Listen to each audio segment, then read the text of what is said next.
What if I told you Mushy Cave wasn't the best way to farm kills anymore? Let's check it out.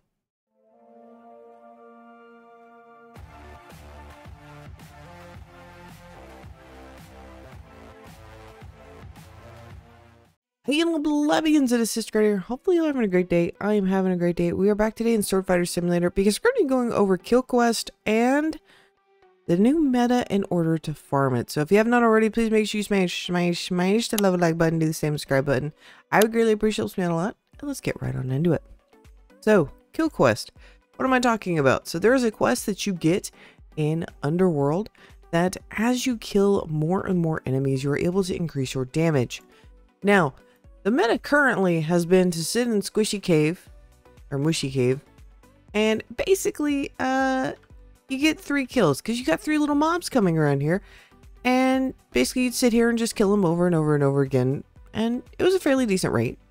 But there's been a new way figured out, because we found out there's a mob that actually counts for 2 kills.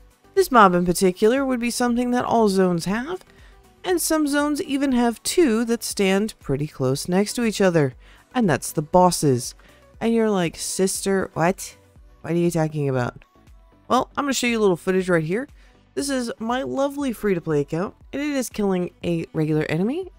As you can see on the kill quest counter, it goes up by 1. And then when she kills a boss, it goes up by 2. And we can do it again.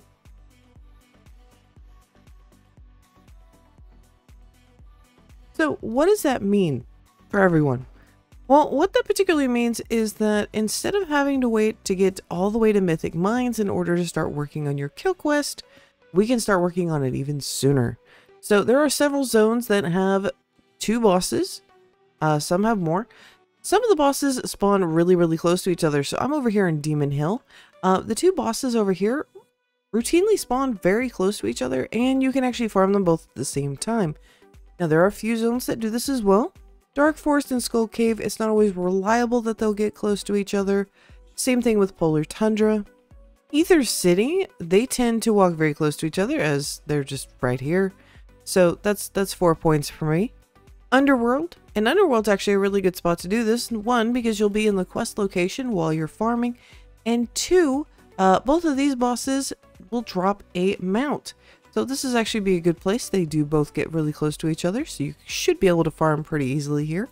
Enchanted Sands is a big no because they're both isolated. And same thing with Enchanted Woods. Mythic Mines, they are kind of close to each other, but they do not stack on top of each other. And they don't drop a mount, so there are better locations. Secret Lands is another spot. 2 bosses for the zone. 1, there's always a boss over there.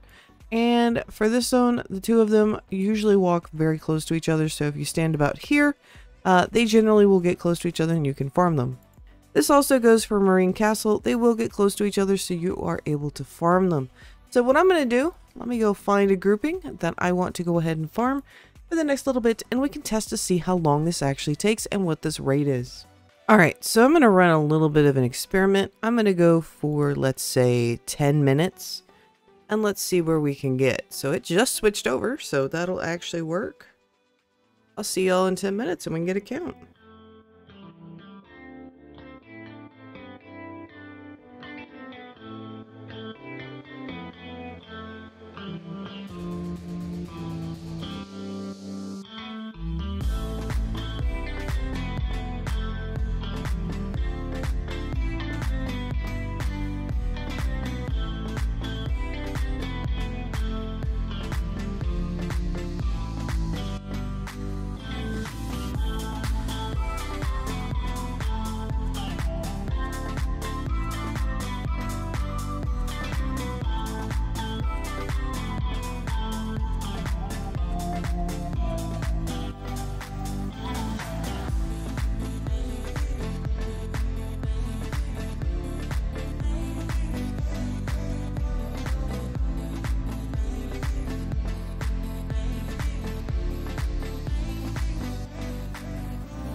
Alright, last few seconds here.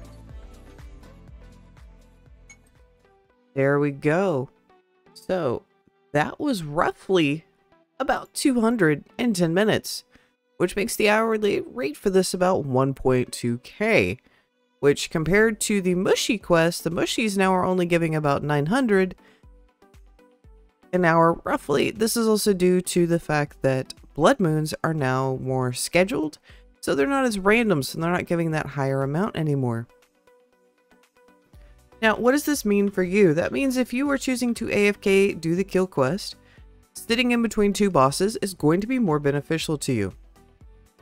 Now, if you are actively trying to kill, the meta is still to go run around the first zone and go run around and basically kill everything, or go do dungeons. The kill quest counter still goes up 1 for mobs and 2 for bosses in the dungeon. So actually doing easy dungeon and hard dungeon over and over again actually is super helpful.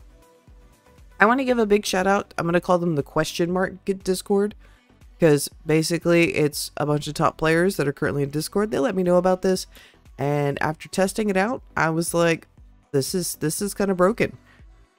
This is seriously broken. And it made me kind of go, That also means farming those Blood Moon bosses is going to be really beneficial. Even if you're not able to kill the current one, a previous one, it's still like you can sit on it and get a lot. This rate does not include anything if we are talking about Blood Moon rates. Blood Moon rates, of course, you know, they instantly respawn. It's going to be much higher. So again, AFKing in the spot is going to be the absolute best thing that anyone could do. So plebs, hopefully this was helpful in your kill quest grind. Hopefully y'all are starting to get up there on these. And this way, to be honest, guys, is so much better because you can also farm for mounts. So if there's a zone you don't have a mount in that has like a better location, I would highly recommend doing it. This way is also a lot better because you don't have to wait to get to Mythic Mines in order to start doing it. You can start doing it as early as Demon Hill and have good reliable results, which kind of hard to do. So plebs, thank you for making it to this part of the video. I greatly appreciate it, and I'll see y'all next time.